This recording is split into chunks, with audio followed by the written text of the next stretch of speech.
देखो, देखो कैसे नागिन की तरह फुफकार रही है। आंख नीचे कर वरना तेरी जान ले लूंगी। कुसुम जी ने अपनी बहू रेखा के बाल कसकर पकड़े हुए थे और रेखा फटी आंखों से उनको देख रही थी। अगले ही पल रेखा ने पूरी ताकत लगाई और सास को धक्का देते हुए दरवाजा खोलकर सड़क पर जा खड़ी हुई। उसकी आंखों में अंगारे नजर आ रहे थे। वह हाँफ रही थी और उसकी मुट्ठियां भींची हुई थीं। कुसुम जी अशोक, अशोक चिल्लाते हुए जैसे ही बाहर आई तो सामने का नजारा देखकर उनके होश उड़ गए। आंखें फटी रह गईं और मुंह खुला का खुला रह गया। कहानी में आगे बढ़ने से पहले आप हमारे चैनल को लाइक, शेयर और सब्सक्राइब जरूर कर ले और कहानी के अंत तक बने रहे। आज रेखा जैसे ही एक्टिवा को खड़ी करके हाथ में सब्जी का थैला उठाकर घर के अंदर घुसी तो सास ने कहा, सब्जी लेने गई थी या आवारागर्दी करने? इतनी देर कैसे हुई? तो रेखा ने कहा, मम्मी जी मंडी में भीड़ काफी थी, इसीलिए टाइम लग गया। सास भड़क गई और बोली, घर का कुछ ख्याल ही नहीं है, देखो कैसे लापरवाही से चली आ रही है। रेखा अंदर आ गई और सीधे रसोई में जाकर फ्रिज में सब्जियां रखना शुरू कर दिया। कुसुम जी ने आवाज देकर कहा, अब कहाँ मर गई, इधर आकर बात सुन। तो रेखा भी तुरंत वहां आ गई। आज अंबिका के ससुराल वाले आ रहे हैं, सब खाना खाएंगे। बढ़िया शाही पनीर, दाल मखनी और मिक्स वेज बना ले। नान तो बनेंगे ही, उनके साथ में सलाद, पापड़, रायता और मीठा भी बना ले। कोई कमी नहीं रहनी चाहिए। रेखा ये सब सुनकर सन्न रह गई। उसने कहा, मम्मी जी आज कोई विशेष बात है क्या? तो कुसुम जी ने कहा, कुछ विशेष होगा तो क्या तभी आएंगे? मेरी बेटी है, कभी भी आ सकती है। आज उसका खाना बनाने का मन नहीं था तो मैंने कहा कि यह आ जाओ। वो कहने लगी कि मम्मी पापा जी कैसे खाएंगे, तो मैंने सब लोग आ जाओ, रेखा तो सब बना लेती है। अब जाकर बना, यहाँ खड़ी होकर सवाल जवाब मत कर। वैसे तो आज भी ये हमेशा की तरह ही हो रहा था, लेकिन रेखा इतना सब कर करके थक चुकी थी। अब वह इन बातों से छुट्टी पाना चाहती थी, क्योंकि आज तक वह इन लोगों की गुलामी करती आई थी और अब उसके अंदर इतनी हिम्मत नहीं थी कि वह आगे भी इस गुलामी को जारी रख सके। रेखा जब भी अपने पति अशोक से कहती थी तो अशोक कहता था, तुम घर में रहकर करती क्या हो, जो घर के कामों में थक जाती हो? अगर दीदी आ जाती है तो उनकी दो चार रोटी तुमको भारी लगने लगती है। औरतों का काम ही घर संभालना होता है, जिससे तुम जी चुराती हो। अशोक की नज़र में तो रेखा की कोई कद्र ही नहीं थी।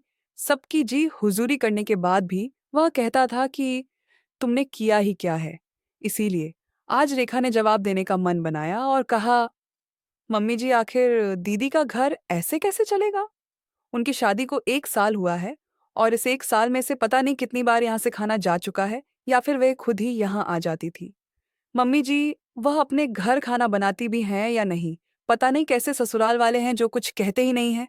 आप ही मुझे बताइए कि अगर मैं खाना नहीं बनाऊंगी तो आप भला कभी चुप थोड़ी रहेगी? यह सुनकर तो कुसुम जी के होश ही उड़ गए और वह फटी आंखों से रेखा को देखने लगी। उनकी आंखों में तैर रहे गुस्से को देखकर रेखा एकदम से खामोश हो गई। आज पहली बार उसने इतना बोलने की हिम्मत की थी, लेकिन अब सास के गुस्से से लाल हो गए चेहरे को देखकर वह डर के मारे कांप रही थी। सास ने किसी जलते हुए अंगारे की तरह लाल होकर कहा, तुझे उसके लिए खाना बनाने में मौत क्यों आ रही है? नई नई शादी में ऐसा ही होता है। और मुझे खाना ना बनाने की धमकी क्यों दे रही है? तभी दरवाजे पर उसका पति अशोक आ खड़ा हुआ। उसने अपने बैग को सोफे पर रखते हुए कहा कि क्या हो रहा है?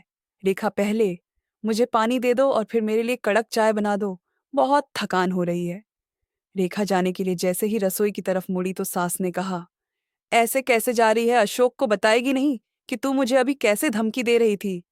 अभी जैसे मुझे खाना ना बनाने की धमकी दे रही थी, ऐसे ही अपने पति को भी कह देगी चाय नहीं बनाऊंगी? रेखा का चेहरा सफेद पड़ गया। उसने कहा कि माँ जी, आप गलत समझ रही हैं, मेरा वह मतलब नहीं था। कुसुम जी अपनी जगह से खड़े होकर बोली, मुझे अच्छी तरह पता है कि तेरा क्या मतलब था। अभी मैं अशोक को बताती हूँ। तभी अशोक ने कहा कि माँ, अभी मुझे कुछ नहीं सुनना है।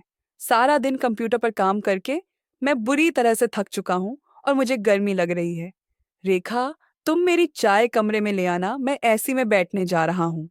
अशोक अपना बैग उठाकर सीधा अपने कमरे में चला गया और एसी ऑन करके बैठ गया। कुसुम जी ने रेखा की तरफ देखा और कहा कि यह मत सोचना कि मामला अटल गया है। जाकर जल्दी से खाना बना वो लोग 8 बजे तक आ जाएंगे। अशोक सिंह ही तुझे सीधा करवा कर ही रहूंगी।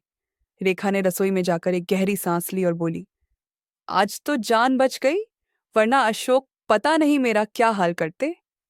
रेखा ने जल्दी से गैस पर चाय चढ़ा दी और तभी बाहर से सास की आवाज आई तो वह फिर से भागी भागी बाहर आई। सास ने रेखा को ऊपर से नीचे तक गुस्से में देखा और बोली, तू कितनी मनहूस है। तेरे जैसे लोगों के घर में कोई आता ही नहीं है। अब अंबिका के घर से भी कोई नहीं आ रहा है क्योंकि अंबिका की नंद ने अपने घर पर बुलाया है। आज वह उनके घर जा रही है। ये सुनकर रेखा हल्के से बुदबुदाई, हमारी नंद तो हमें कभी नहीं बुलाती। यह सुनकर कुसुम जी का पारा हाई हो गया और उनका गुस्सा 7वें आसमान पर पहुंच गया। उन्होंने बौखलाते हुए रेखा के बाल पकड़कर उसका सिर दीवार में देकर मार दिया, जिससे रेखा सर्द से बिलबिला गई। मेरी बेटी से अपनी बराबरी करती है, तुझे तो आज मैं बताती हूँ। यह कहकर कुसुम जी ने अपनी बहू रेखा को पीटना शुरू कर दिया। कुसुम जी रेखा को बुरी तरह से मार रही थी और रेखा बेचारी खुद को बचाने की कोशिश कर रही थी। रेखा ने कुसुम जी से कहा कि मम्मी जी, मेरे मुंह से निकल गया, मुझसे गलती हो गई, मुझे छोड़ दो। मैं सच कह रही हूं कि अब से नहीं होगा। लेकिन कुसुम जी को तो अपनी बेटी अंबिका के बारे में रत्ती भर भी कुछ कहना बर्दाश्त नहीं होता था। वो दहाड़ कर बोली, अब क्यों फड़फड़ा रही है? कहते हुए तेरी जुबान तो नहीं कटी थी। अब जब तक मैं तुझे अधमरा नहीं कर दूंगी, सांस नहीं लूंगी। कहते कहते अब सास रेखा को पीटने के लिए डंडा तलाशने लगी, क्योंकि अब हाथों में दर्द हो रहा था। जब कुछ नहीं सूझा तो अपने पैर से चप्पल निकालकर बेचारी रेखा को मारना शुरू कर दिया। रेखा का दिल जोर जोर से कह रहा था कि रेखा, जब तेरी गलती नहीं है तो फिर तो क्यों सहन कर रही है, और आखिर तू कब तक सहती रहेगी? तेरे साथ यह पहली बार तो नहीं हो रहा है, तो फिर इस चप्पल से सास की पिटाई क्यों नहीं कर देती है? उठ रेखा, कदम बढ़ा, सिखा दे आज इसको सबक। रेखा का दिल चीख चीख कर कह रहा था। उधर रेखा के पति अशोक को जैसे कुछ सुनाई ही नहीं दे रहा था कि बाहर क्या हो रहा है, जबकि रेखा बिलक बिलक कर रो रही थी। पति तो अंदर बहरा बनकर बैठ गया था। इधर रेखा अपनी सास से मिन्नतें कर रही थी कि मम्मी जी, मुझे छोड़ दीजिए, मुझे मत मारिए, मुझे चोट लग रही है। लेकिन पत्थर दिल सास तो कुछ सुनने के लिए तैयार नहीं थी, और उसको तो रेखा पर जरा सा रहम भी नहीं आ रहा था। उनके हाथ से चप्पल गिर गई तो उन्होंने देखा कि बाल कसकर पकड़े और खींचने लगी। तो इस बार रेखा आंखें फाड़कर अपनी सास को देखने लगी। उसकी आंखों से आंसू बह रहे थे, लेकिन इस बार वह पलक नहीं झपक रही थी। वह लंबी लंबी सांस ले रही थी और सास को ऐसे घूर रही थी कि मानो आज कुसुम जी की खैर नहीं। कुसुम जी उसे ऐसे देखते हुए देखकर बोली, देखो कैसे नागिन की तरह फुफकार रही है, आंख नीचे कर वरना तेरी जान ले लूंगी। कुसुम जी ने अपनी बहू रेखा के बाल कसकर पकड़े हुए थे और रेखा फटी आंखों से उनको देख रही थी। अगले ही पल रेखा ने पूरी ताकत लगाई और सास को धक्का देते हुए दरवाजा खोलकर सड़क पर जा खड़ी हुई। उसके आंखों में अंगारे जैसे नजर आ रहे थे। वे हाँफ रही थी और उसकी मुट्ठियां भिंची हुई थीं। कुसुम जी अशोक अशोक चिल्लाते हुए जैसे ही बाहर आई तो सामने का नजारा देखकर उनके होश उड़ गए। आंखें फटी रह गईं और मुंह खुला का खुला रह गया।